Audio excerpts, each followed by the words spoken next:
Good evening. I will call the Tuesday, December 5th meeting of the Common Council to order. Mr. Boyce, will you lead us in the pledge? Absolutely.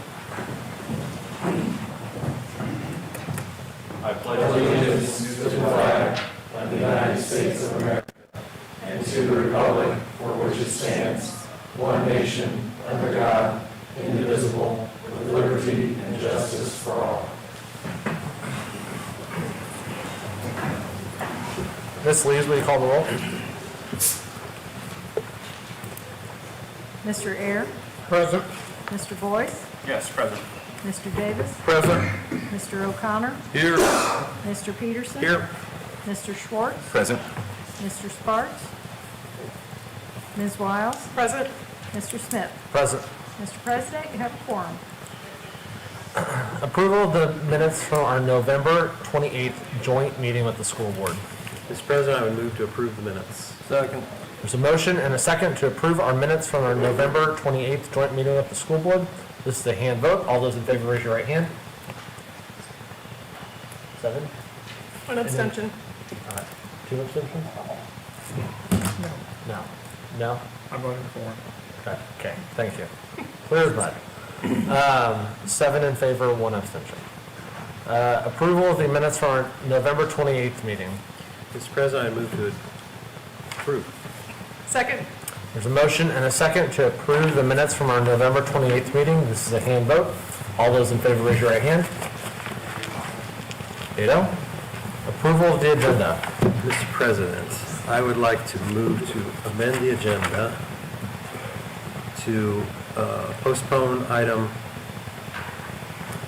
and I lost which one it is. Item 53-1223 to our January 9th meeting. Second. There's a motion and a second to amend the agenda to move ordinance number 53-12-23 to our January 9th meeting. This is a hand vote. All those in favor, raise your right hand. 8-0. Mr. President, I move to approve the agenda as amended. Second. There's a motion and a second to approve the agenda as amended. This is a hand vote. All raise your right hand. 8-0.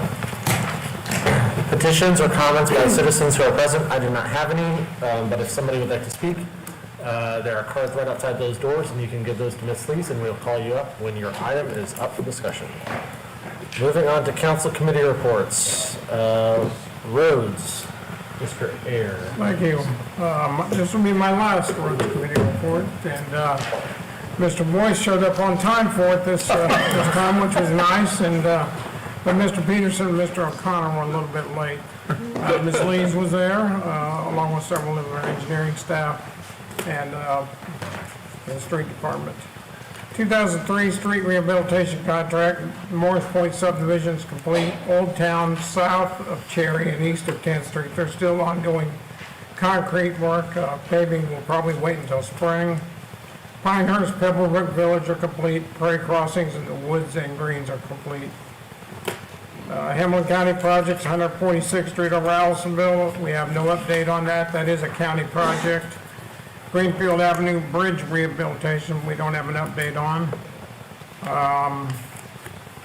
NDOT projects, state projects, the roundabout partnership between us and the State Road 38 in Logan, and State Road 38 in Oakmont, the State Road 38 in Oakmont roundabout. I believe they're opening up the north entrance into Oakmont here within the next week. And then I think the light will come down on State Road 38. Is that correct, Mr. Boyce? That is correct. Or the stoplight on State Road 32 will come down. I don't have an update on the Logan Street roundabout. That's probably a 25-year construction. State Road 32 added travel lanes. That's from Westfield to Noblesville. They do not have a proposed date for construction on that. We're anticipating 25 or 26, and that will be a mess. State Road 32 reconstruction signal project. That'll start January, or I guess our pre-construction meeting in January of 24, and construction will start in 24, and there'll be a 105-day disclosure. and it should start early March. 37 and 186 reduced conflict intersection, it'll start around the same time as the Connor Street or the State Road 32 through town construction. 38 Bowden Road construction should start April 9th of '24. It'll be a 45-day closure there. Pleasant Street Phase 1, it's approximately 60% complete. 8th Street is open. It has been open for about a month. The bridge deck is being poured, and I think Mr. Boyce, has it been completed over the concrete? It was supposed to be, yes. I've not gone out to check, but it's supposed to be. Pleasant Street Phase 2 and 3 have been bid, and they will start sometime in '23, towards the end of '23 or early '24. No update on the Little Chicago Road Trail over Morris. 141st and Promise, summer of '24 construction. Old Hill Road between 146th and 156th Street. We're looking at probably a 2027 project on that. No update on the Bowden Road to 166th Street project. Nickel Plate Trail is open, and I think Mr. Boyce has been on that also. He gets around town a lot. So. He's active. Yes. And I think we're pretty well, that's it. And do you have anything to add, Mr. Boyce, Mr. O'Connor, Mr. Peterson? I do not. I do not either. You got it all. Great last presentation. So if anybody have any hard questions for Mr. Aaron, now's your time. Now's your chance. Okay, moving on to finance. Finance, thank you, Mr. President. Finance Committee met November 30th. The claims docket, we did not have the opportunity to get the claims because of the short week with the holidays and the meeting being moved up. So we'll need to approve those tonight as a council. I've reviewed those. I didn't see anything unusual in there, and I think the rest of the committee members also saw them. So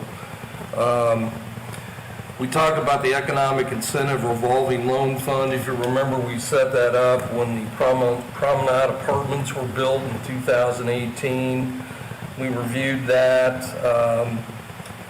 There's a balance remaining in there. I think the committee's intent was to try to keep that at $1 million for the moment for other economic development opportunities as they may present themselves.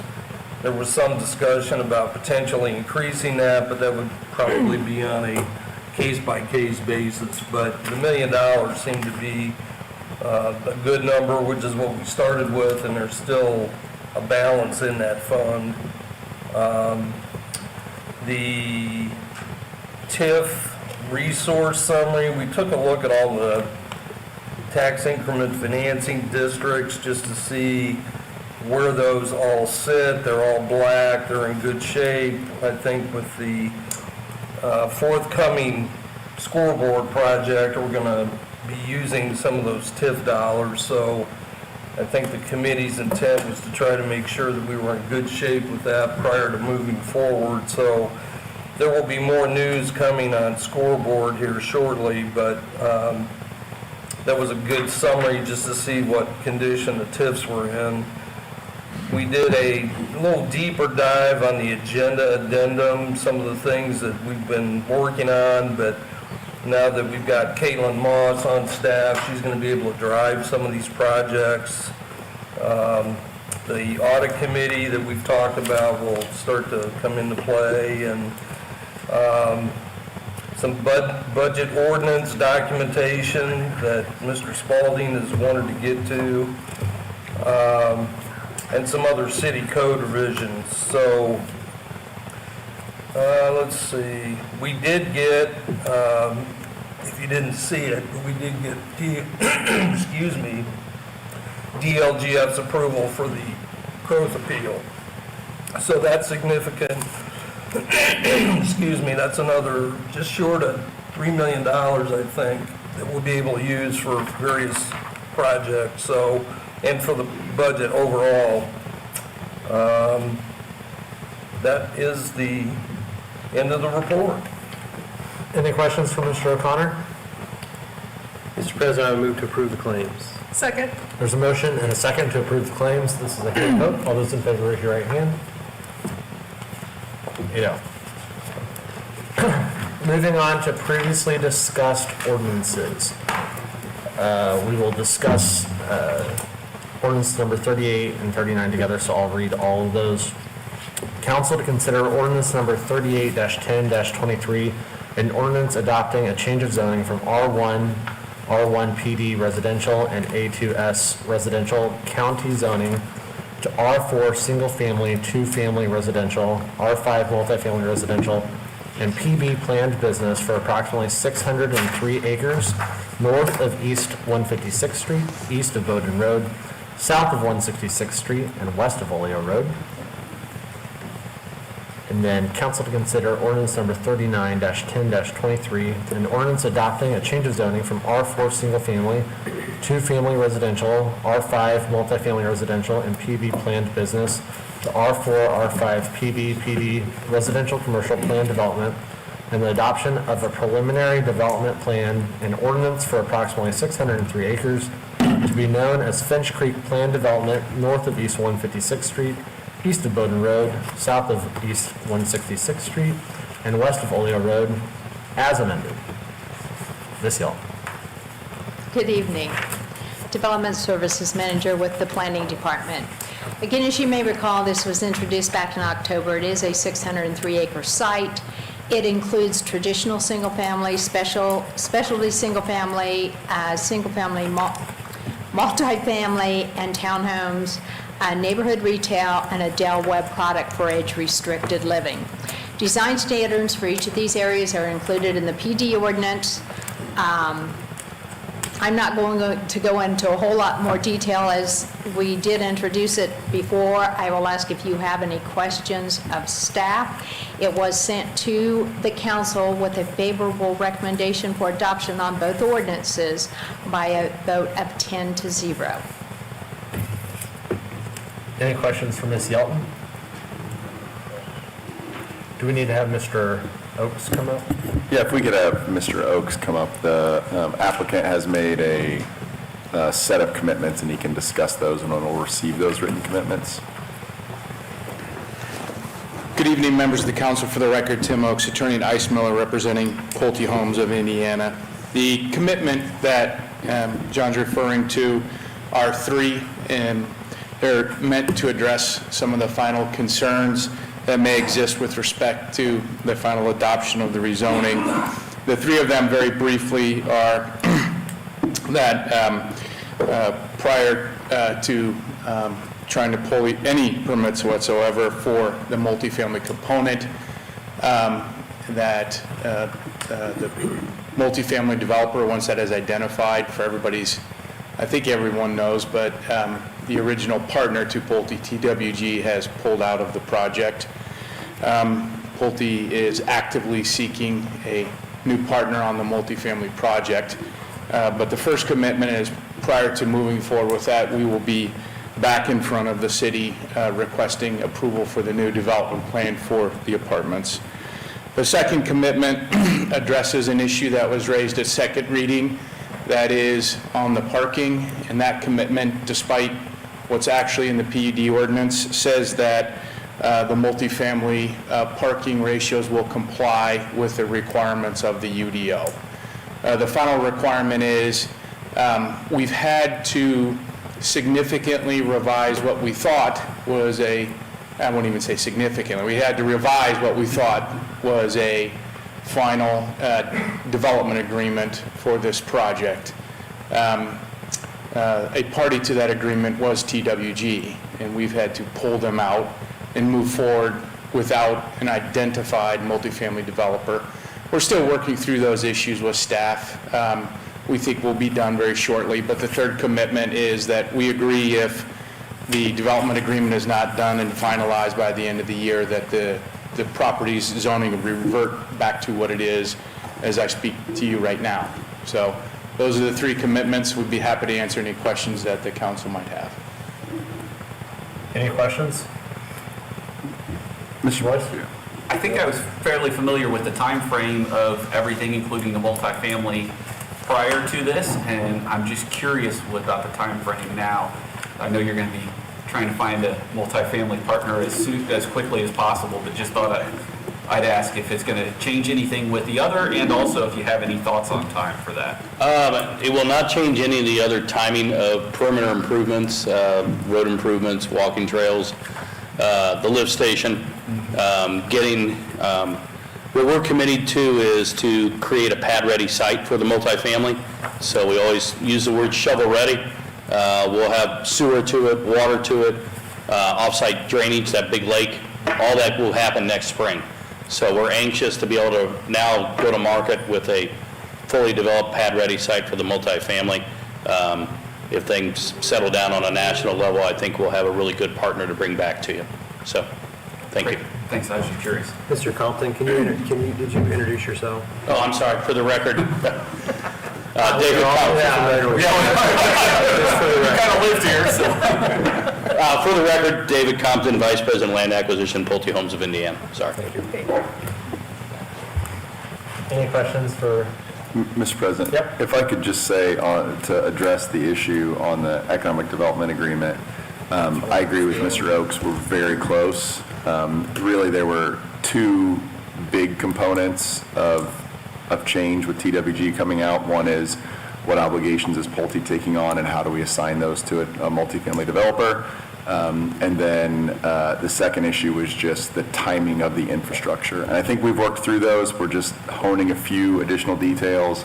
We put in here in this commitment that it needs to be done by the end of this year. It did give us the right to mutually extend it if we're close but not quite there. But I anticipate before your final meeting, we'll be able to report back that it's completed. So that's my hope, is by the 19th, we'll be able to complete that this is done.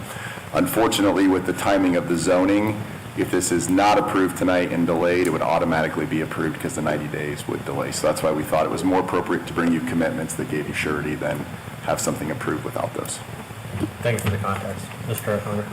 So in conjunction with the EDA, are the developer-backed bonds going to be purchased by the developer as the project rolls out? How's that? Yes, the obligations with respect to the bonds have not changed. Some of the obligations to perform the work, particularly the infrastructure work, hasn't changed. The timing of some of the when the bonds might be issued or pushed out, but they will remain developer-backed bonds. They're not going to be backed up by the city, or the city has no involvement. There'll still be developer-backed bonds. Yeah, the structure from the city side is still, we are committing the TIF, and that's our commitment, is whatever the TIF is, we're committing that, we're pledging that to the bonds, and it's a 90-10 pledge. That has not changed. Mr. Peterson? I can say I appreciate, this has been a long haul, and to lose a significant partner, I appreciate your commitment to stay on track, make this happen, take on their obligations, and I commend you for that commitment. Pulte's actually, we've already reached out to between 8 and 9 apartment developers and have engaged them in discussions already. It's a great spot, I'm sure you'll find something. Yep. Any other questions? Mr. President, I would move to approve ordinance 381023. Second. There's a motion and a second to approve ordinance number 38-10-23. This is a roll call vote. Mr. Air? Aye. Mr. Boyce? Aye. Mr. Davis? Aye. Mr. O'Connor? Aye. Mr. Peterson? Aye. Mr. Schwartz? Aye. Ms. Wiles? Aye. Mr. Smith? Aye. 8 ayes, 0 nay, the ordinance is approved. Thank you very much. Mr. President, I would move to amend ordinance 391023 as presented. Second. There's a motion and a second to approve ordinance number 39-10-23 as presented. This is a hand vote. I'll To amend. amend ordinance 39-10-23 as presented. This is a hand vote. All those in favor, raise your right hand. 8-0. Mr. President, Ms. Wiles? I would move that we approve ordinance number 39-10-23 as amended. Second. There's a motion and a second to approve approve ordinance number 39-10-23 as amended. This is a roll call vote. Mr. Boyce? Aye. Mr. Davis? Aye. Mr. O'Connor? Aye. Mr. Peterson? Aye. Mr. Schwartz? Aye. Ms. Wiles? Aye. Mr. Air? Aye. Mr. Smith? Aye. 8 ayes, 0 nay, the ordinance is approved. Thank you. Moving on to proposed development presentation. Council to hear introductory information for proposed amendment for approximately 14 acres of the retail area for the Noble West planned development. Mr. Shinberg.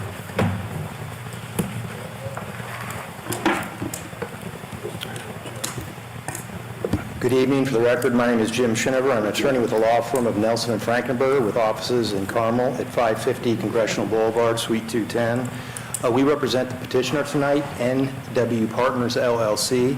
With me tonight on behalf of the applicant is Brian Chandler and Conrad Reiser. We're excited to present this text amendment request to the Noble West PD to allow for the expansion of the existing Kroger store and development of a Kroger fuel center and development plans for the remaining undeveloped parcels adjacent to 146th Street.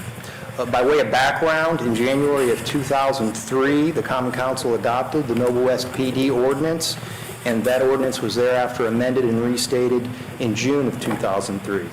We provide you a detailed council introduction brochure, so my presentation tonight will be somewhat brief. The first exhibit, which was included behind tab 2 of your informational brochures, was a site aerial map. I'm sure you're all very familiar with the location of Noble West, the intersection of Hazeldale and 146th Street. The area that's bordered in red is the area that's the subject of the request that will begin the review process with Plan Commission and then ultimately back to you as a council. The first portion of parcels, there's essentially 3 parcels, but the first main parcel is located in this area, which is just southeast of the existing Kroger site. And for that particular area, that area will include the expanded Kroger building, as well as then additional area that would permit additional retail users and square footage in the area that remains. And then the existing undeveloped out parcels along 146 are also the subject of this request as well.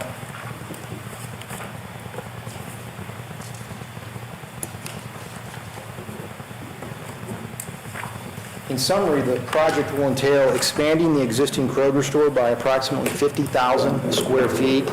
Some may not realize that existing Kroger store is almost 20 years old now, so it's due for some upgrades and some modernization, and that's what the plan is as we move forward. Also adding an additional 75,000 square feet of retail space, which again is in that remaining parcel that would be just southeast of the Kroger expansion portion. Also development of a Kroger fuel center on one of the out parcels adjacent to 146th Street, and the fuel center use is a permitted use under the existing Noble West PD ordinance. In order to achieve this development that I've described, the PD text amendment requests an increase in the maximum square footage of retail uses from the current allowed amount of 283,000 square feet to 320,000 square feet to accommodate the increases that I've described. Also requesting as part of this text amendment, an amendment to the preliminary development plan to again include the Kroger expansion, the Kroger Fuel Center, as well as other amendments regarding landscaping, addressing the existing wall along 146th Street, and then ground signage for the fuel center. We included behind tab 7 of the brochure the detailed PD text amendment ordinance. A few other exhibits to review with you briefly. This is the proposed development plan for the expansion of the Kroger. You can see the existing Kroger store is in this particular area. The expansion area would begin just to the southeast where I'm indicating on the plan, and the remaining portion of the site could then accommodate the additional retail square footage that we're requesting. Along this portion of the development plan, Closer to 146th Street are the undeveloped remaining out parcels.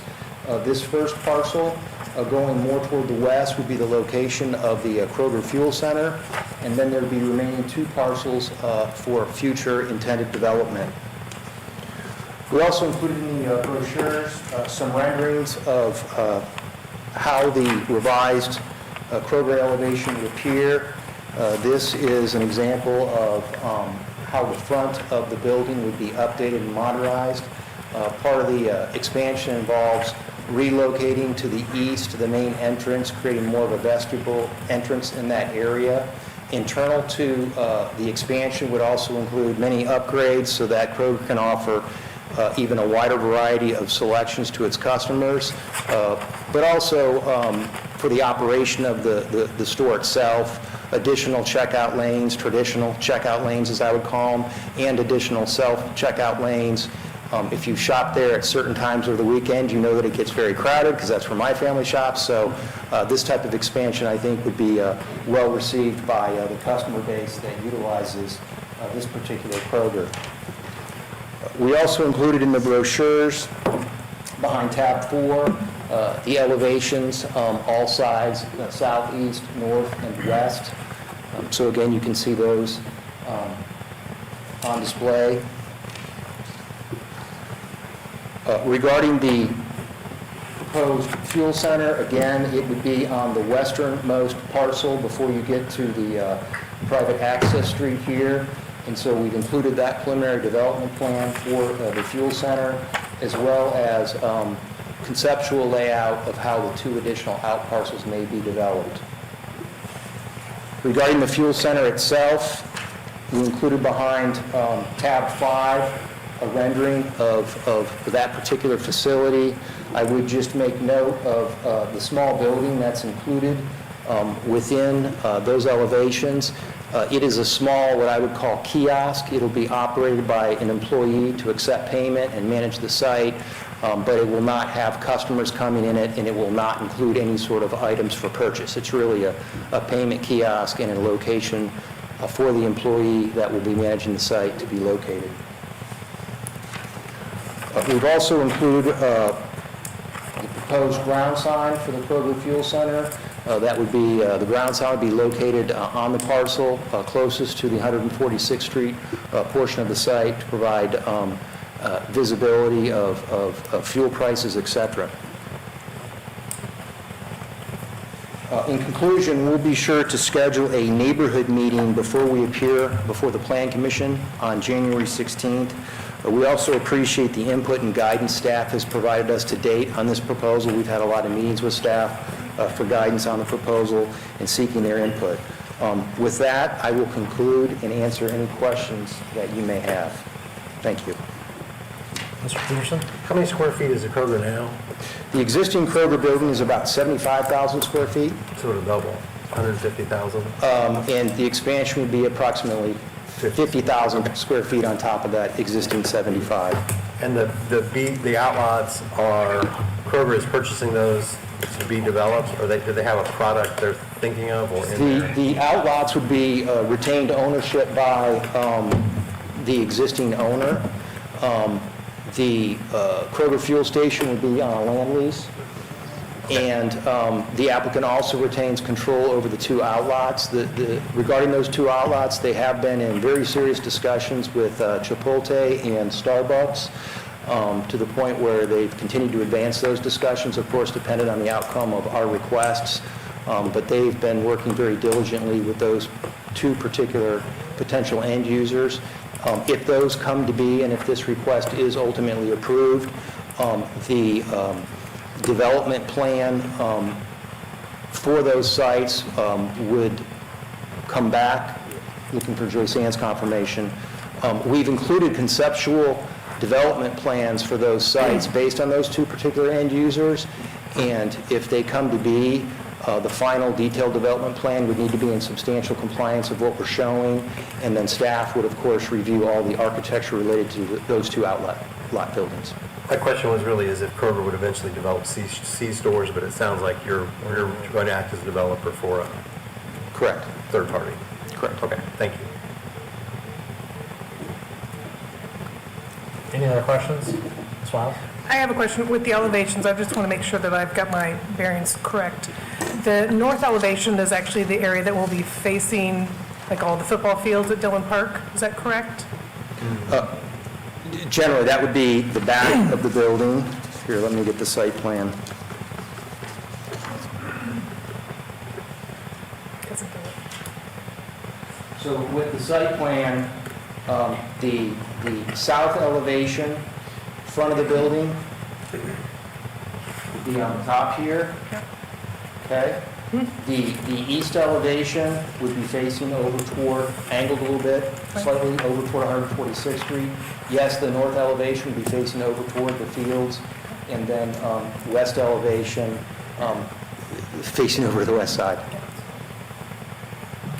The north elevation is consistent with what's out there now. Is it brick or is it painted to look like brick? Is It will be masonry materials. Okay.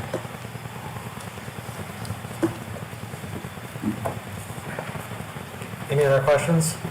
Mr. O'Connor? Jim, can you show me on that drawing for the fuel station where the sign actually will be? I'm assuming at the corner, but I can't quite read. I don't know that it's been determined with certainty at this point, Brian. I don't know if you've gotten that far in the discussions, but this would be the segment that is just adjacent on the corner. Okay, so I'm sorry, it will be on the corner Okay. near the entrance road.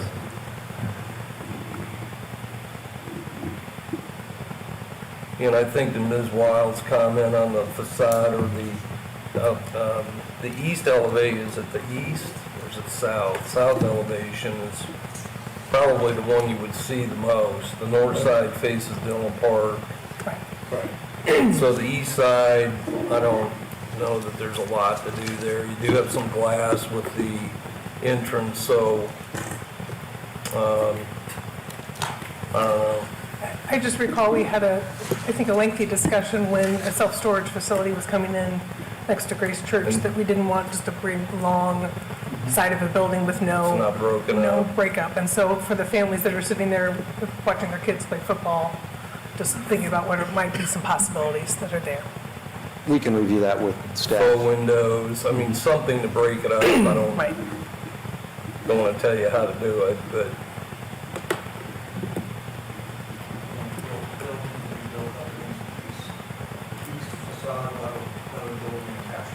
Sure. As Mr. Chandler indicated, the east side of that building would also have another building attached to it once further development occurs. But we can look at that north elevation with staff based on comments we received. That'd be great. Thank you. Mr. President? Yep, Mr. Corse? The only thing I would add on is with the same architecture, we do have a lot of medical buildings out there and some really nice, and so the fuel, the average fuel station, I think, is not quite of that same standard of architecture, and since we do have that nice architecture all out there, that I hope we can try and do something that seems equivalent to all of that with a lot of masonry and some of that. And we'll look at that as well. There was included, I believe it was Exhibit E to the text amendment document, some commercial architectural standards that would be applicable to the fuel center as well. But we can also look at that with staff. Thank you. and there won't be any retail at the fuel center, so there won't be any bags of salt or any of those kinds of things out there, wouldn't think. At this time, we're not completely You're not sure, sure. but this is input that we can take into consideration, of course, as we go through the Plan Commission review process. And if there are a list of items that might be of importance for the council to see that aren't stored outside, we can review that, and if need be, include that into the text amendment document. Makes sense. Yeah, the miner out here has bags of salt. I don't know what they have at this program. I haven't looked. The gas station, feels that right? Gas stations, yeah. I just got gas there the other day, but I just paid at the pump, so I didn't even look or anything. What was it, the kiosk? Any other questions? Sunday. No. Thank you. Thank you, we appreciate your time and input tonight. Thank you. New ordinances for discussion. Council to consider ordinance number 51-12-23. An ordinance adopting a change of zoning from R1 single-family residential to R5 multifamily residential for sale townhomes on approximately 5 acres in the 17,200 block of Moontown Road, east side and north of Castamere Drive. Move to introduce. Second? Mr. Martin? You want to do them together? Yep. Yeah, thank you.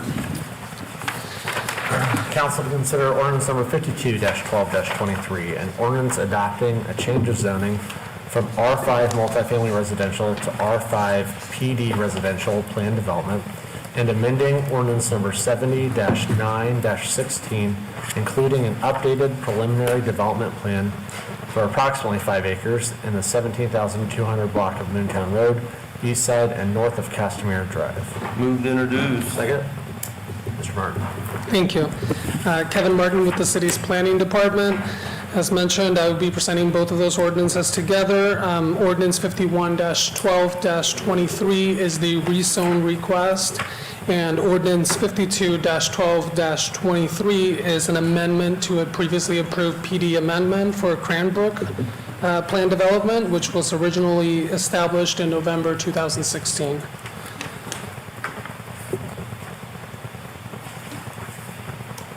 As you mentioned, the site is located on the 17,000 block of Moontown Road. It is approximately 500 feet north of Westfield Road, State Road 32. The property is on the very edge of the city boundary. It is currently zoned R1, and as you can see here, it is traversed by a number of different easements, including county drainage easements as well as pipeline easements, which constrain the site quite a bit. The request by the applicant is proposing again, a rezoning of this area, just those 5 acres that are outlined in blue, to establish a residential community of 48 single-family attached units. And additionally, also with the rezoning, they're amending the previously approved Cranbrook Plan Development Ordinance, which didn't previously allow for this type of residential development. Here you can see the proposed detailed development plan, which you can see the site is accessed off of Moontown Road and Castamere Drive. With internal alleys. Those alleys are proposed to be privately owned and privately maintained. There is also a detention pond, as you can see, to the east of the residential development.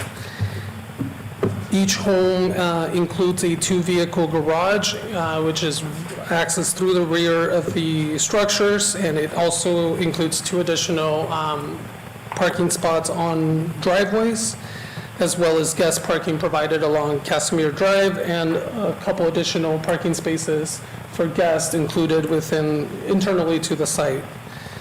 The applicant is seeking a number of reductions in their development standards.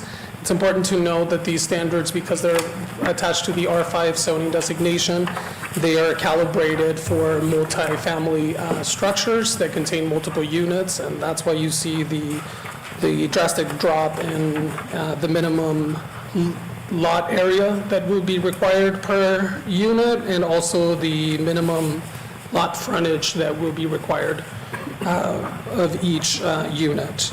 They are also seeking a reduction in the front yard setback from 30 feet down to 20 feet. This request has gone to the Architectural Review Board. They received a couple comments from that board, and they've made changes to reflect those. It was presented to the Plan Commission on November 20th. The Plan Commission also requested changes of their ordinance, which have been adapted to reflect those requests. And with that, I'll conclude my presentation. If you have any questions for me, and if not, the applicant rep, Jim Schinover's here as well. I have a question. Mr. Davis asked me earlier, This is part of the Cranbrook PD, but it is not called Cranbrook. What is the name of this? It will be retaining the Cranbrook identity. Okay. Originally, it was proposed as Westbrook. That's They what- they okay. they had made changes to continue the identity of Cranbrook. And then, just to be clear, although this is set up to be, it looks like multifamily, these are for sale, single-family homes that are attached. And I would assume there will be something in the covenants or the HOA agreement that these are owner occupied, that I can't buy all 5 of these and rent them. Okay, thank you.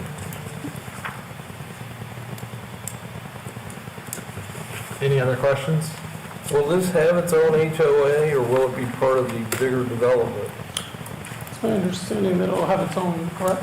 Yeah, its own Its HOA. own? Yeah, especially because of the common ownership of those alleyways and the maintenance requirements. So Cranbrook will have access to the common amenities and, I guess, soon as playground, or, because this doesn't have any amenities?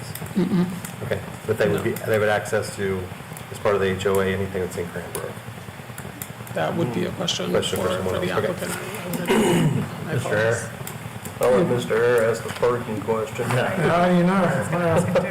I had asked about parking when we had previously discussed this project, and they indicated they were going to put more than 2 parking spaces into this project. Do you know what's been added Yeah, so for guest parking? what's added is this area that's shown here. That holds 2 cars? I believe it's 6 parking spaces that were added for guest uses here, as well as, there's Point to the public first parking. spot you pointed to, where are these spots at? Here. So you can see the Okay, that's only parking they've added? Yes, since you last saw it, that's my understanding, is Okay. what was added. And you did mention that there is parking available on Castamere Drive? Correct, yeah. And there's nowhere else they can add any additional parking into that? 7 additional parking spaces. Plus And the on-street parking? beyond the street parking is 7 internal guest parking spaces, and then also each unit has 4 parking spaces, 2 within the garage and 2. We know that normally doesn't work out to be 4 parking spaces. Okay, so, What's the depth of the driveway then? I don't know it off of the top of my head, but these are on alleys that don't have sidewalks, so, I mean, there's sufficient space for 1 car space long, but without concern on the sidewalks, since there isn't any sidewalks on there. 24 feet deep. So I can park 2 cars in my garage and 2 in my driveway and not be sticking out into the alley? Okay. And the on-street parking does continue west of Alley A, correct? On Castamere Drive? Yeah, I believe there's an additional 2 spaces that are allowed there Okay. with the distance requirements to the intersection. Okay.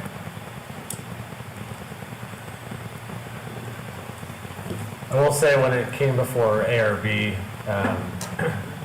Mr. Air and I looked at it with the 3 other members of ARB, and I was really pleased with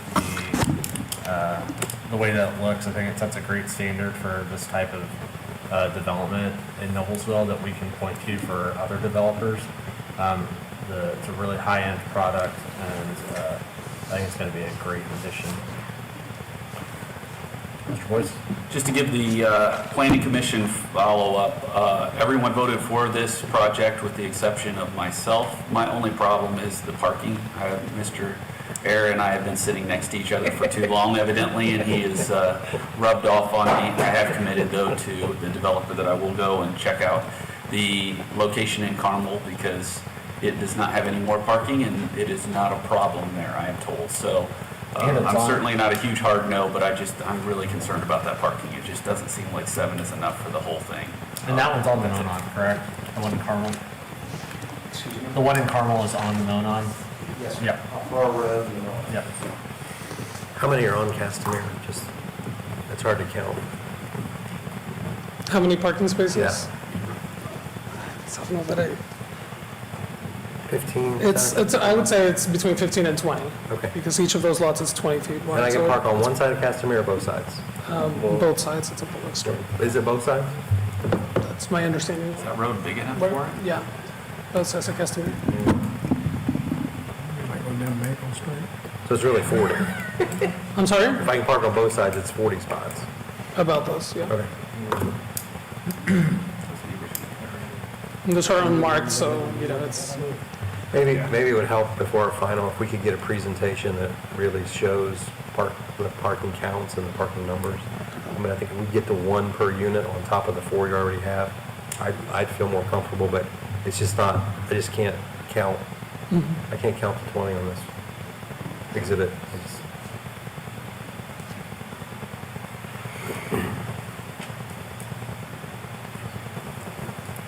Any other questions? Just one, Mr. President. Has the builder been identified for this? Lennar. Okay. And they're the builder who did the one in Carmel, correct? What was the address on the one in Carmel? I apologize, I don't have the specific address committed to memory, but if you're familiar with the roundabout. No, go. Sorry. I'm For the record, my name is Jim Schinover, attorney with the law firm Nelson and Frankenberg with offices in Carmel. Here tonight on behalf of Platinum Properties, with me on behalf of Platinum is Paul Rio, Steve Edwards, also Tony Bagato of Lennar Homes, who will be the builder for this particular townhome development. That particular development in Carmel is located on Roar Road.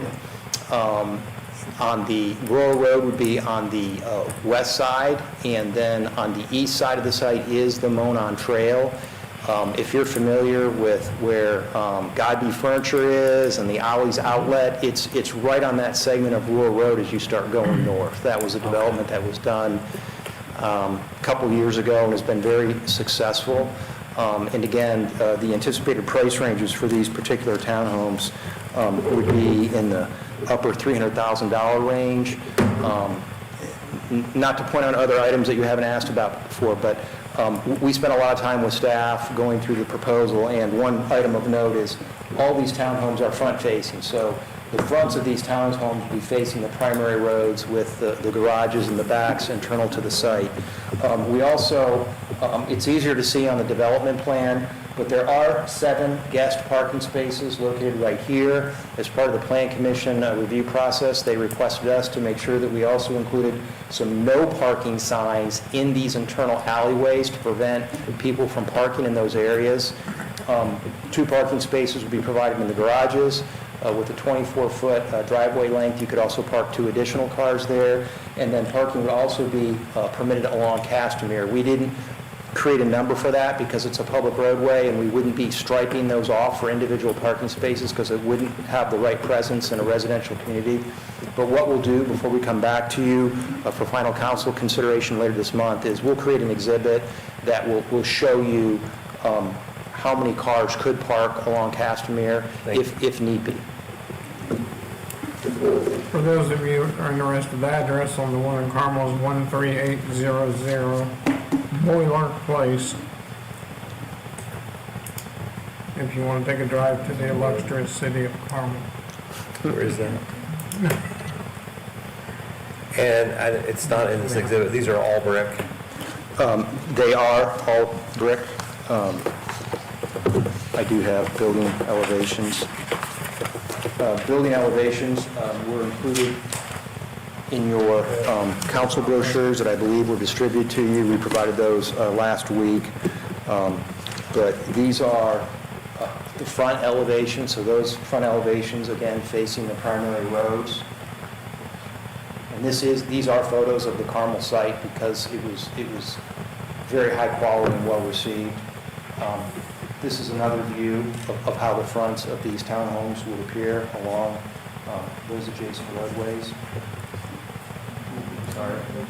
Let me go back. I didn't check my exhibit there. So again, fronts of townhomes.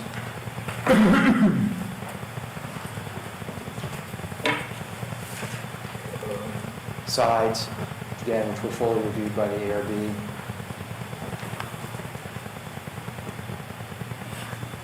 finally the rear elevations.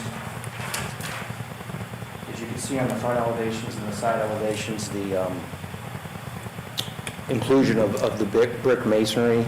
You will see on the rear elevations, there'd be more of a hardy plank on those rears, but there would still be brick treatment up to the garage, top of the garage door level. Did the ARB have any comments about the side elevation? Yeah, we looked at that with the applicant, and the ones that are facing the sides, there's stairways that are up against that side, which prohibits additional windows. And then additionally on that second floor up, there, I think there's some other obstacles. So they have as many windows in there as the plan allows, but yes, it was brought up. And what also is, my understanding is a result of the ARB review process, for some of the side elevations that would be visible from adjacent streets, we enhance some of the landscaping and treatment around those elevations to also help soften them up. Thank you. Any other questions? Thank you very much. Thank you. We appreciate it, and we'll bring back to the next meeting a more detailed parking exhibit, but we appreciate your time tonight. Thank you so Thank much. you very much. Thanks. Council to consider, nope, never mind, we'll move that one. 54. Yep. Council to consider ordinance number 54-12-23, an ordinance for text amendments to section 32.12 of the city's code of ordinances, council's rules of procedure. Moved, introduced. Second. Ms. Lees. Pardon me while I write. This is a update to our city code that we do from time to time as needed. In this case, for several years, you have had an organization meeting early in January, mainly for the purpose of electing officers. This will do away with that to align with statute. You will elect your officers at the first meeting in January. That is the main change to the ordinance. There are a few other very minor things, but that was the main purpose, was to align our city code with statute. Any questions for Ms. Lees? Okay, thank you very much. Thank you. Thank you. Miscellaneous number 1, council to receive Noblesville Utilities 2024 budget review. Good evening. Good evening, honorable members of the council, Mr. President. Jonathan Murgo with Noblesville Utilities, presenting to you this evening the 2024 annual operating budget for the utility department. We are currently projecting expenditures in the ballpark of $16.7 million compared to revenues at $16.2 million. I'm using approximate numbers, resulting in a strategic spend down of reserves of $490,000. I want to remind everyone on the council and anyone in the audience that this strategic spend down is in place because it's actually the final year of what was stated as a 4-year sewer rate. So the strategic spend down is covered by reserves that were built up in the early years of that 4-year period. Just to highlight a handful of significant changes in the budget. There's a significant increase, our largest one, of about approximately $540,000 in our annual bond payments. These are the bonds that had been set in previous years, and that is a notable jump. It's the largest single-year jump that we have in the bonds that are currently set. They're typically in the realm of $15,000 to $20,000, but in working with our accountant, it was decided at the time in 2020 to minimize the jumps to a single jump, but of course that jump does line up nicely with what may be considered or would be evaluated as a rate year. We will consider that as we look at later this year. Next, we noted that there was a significant jump we found in the fees for customers using the new credit card payment services that we've rolled out. We found that when we originally estimated fees that the utility and the city would cover this year, we based it on previous behaviors and previous payments and credit card payments, but naturally we found when you reduced the rates that you charged customers that the adoption and use of those credit card service payments have gone up. So that would be the next largest jump. And then I'd then like to call out a very large increase in our projected revenues. From the November 14th council meeting, we had just passed the new amended rate for the water treatment companies. We're using it, we believe it's to be a conservatively low number for that as we go to establish that rate to, so we don't estimate too high based on what the actual flows are when we put in our meters, and some uncertainty about the actual month that we're going to get that lined up. We're doing everything we can to get that lined up at the beginning of the year, but we want to make sure we're following all statutory requirements and local ordinances. So that results in this summary table, which is in line with what we had presented last year and in previous years. I want to note that this includes a column for capital, which is under the 400 expense series paid for through Fund 330. We did note in the previous budget presentation that we had realized that the budgets as they had been presented did not appear to be inclusive of multi-year capital project expenditures, bond-funded capital projects, or growth-related capital projects. So, in an attempt to remedy that and to provide additional clarity, we've attached an additional sheet of capital project needs and forecasts.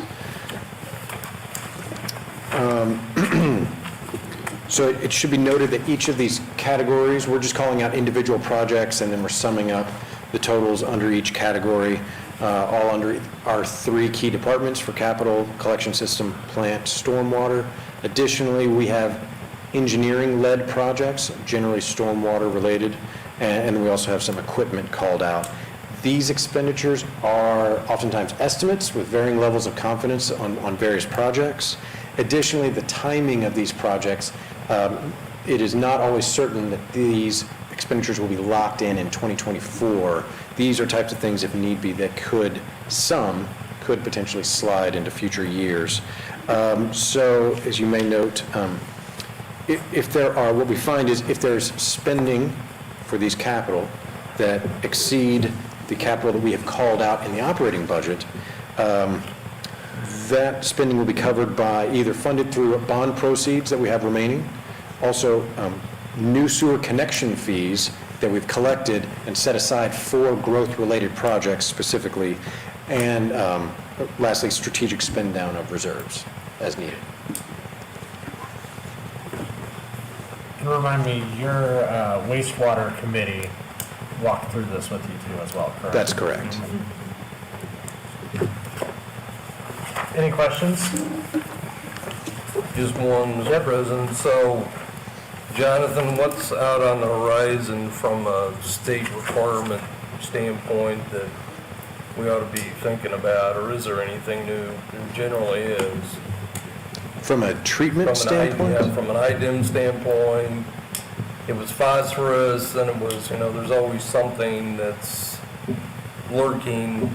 That's right. The two potentials, I guess there's even kind of a third dark horse, if you will.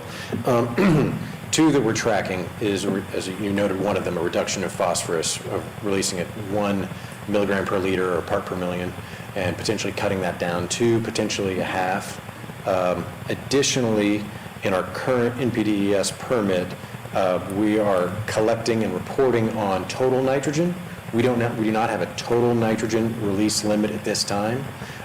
We understand that IDEM for both of those, they are collecting data and evaluating and may consider rolling out in the future.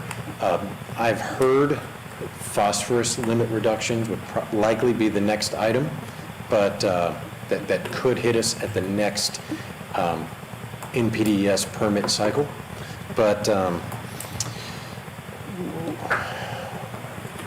oftentimes we find that IDEM acts when they're being forced to act by national forces, potentially national EPA. So a lot of these we hadn't actually set aside costs for that. It's just something that we're monitoring very closely. And the third item, the dark horse, is kind of this unknown for what they call the forever chemicals, the PFAS chemicals that are typically, when we see they're being regulated, or more so on the drinking water side than on the wastewater side, except Michigan is an example where their wastewater goes into the Great Lakes, which is also the drinking water source for them.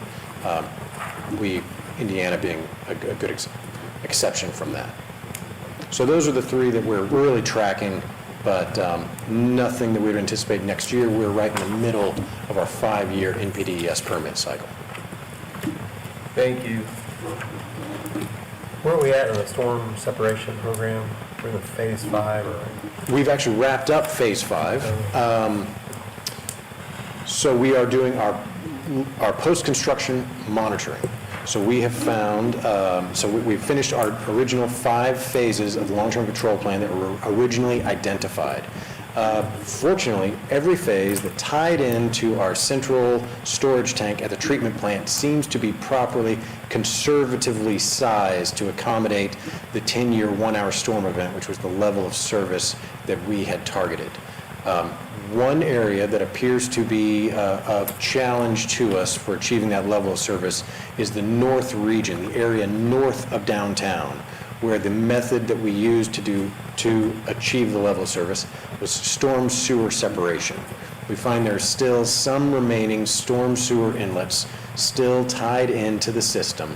And so we're currently, as we wrap up this long-term control plan, post-construction monitoring and modeling phase, which will be wrapping up right now this year, we'll be sending a draft report to IDEM at the end of this year. And what will likely come out of this will be a compliance plan where we may be targeting additional storm sewer separation in that north region area to achieve that 10-year level of service. So the lines are separated, but there's some devices that are still confusing. Yeah, we're still finding that there was, for some reason, there was a couple storm inlets that were still tied in. We still have some known roof leaders, downspouts, roof lines, and parking lots that are still tied in. So we're all evaluating those and putting them in order of strategy to kind of go through and take those offline. But what we have found is, for a year, we've achieved I believe, over 99.9% reduction in combined sewer overflow. But unfortunately for that year, for when we're targeting a 10-year level of service, we should have had 100% reduction. So we're almost there. Any other questions? Thank you very much. Thank you. Miscellaneous number 2, council to receive notice of 2024 appointments. Ms. Lees. Good evening again.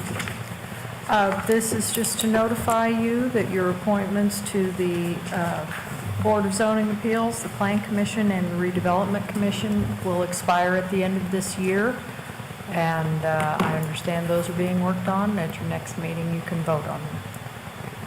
We have 2 appointments to the Redevelopment Commission. Is that Yes. correct? Thank you. Yes.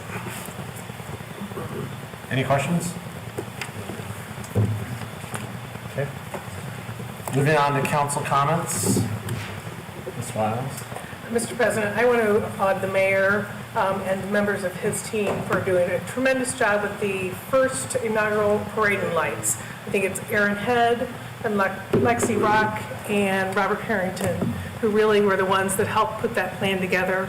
I think the response from the community has been tremendous, and I look forward to it becoming a bigger and better event each year. I also want to give accolades to Brandon Bennett and John Russell from the Parks Department for all their great work in getting the lights up throughout the city of Noblesville. I think you gave John a new title, like Director of Outdoor Illumination or something like that. Exterior illumination. Exterior illumination, yes. But the city looks absolutely gorgeous, and so we should all be very proud that we are residents of this beautiful community. So thank you very much. agree, there's not very often that you can change tradition and everybody be happy, but I really didn't hear any negatives. Now, as I say that, then who knows what will happen tonight, but everybody was happy, so it was very cool. And you've been on Noblesville chatter? Right. No, I do not go on It was overwhelmingly, it was very, very positive. Great. Anybody else? We adjourn.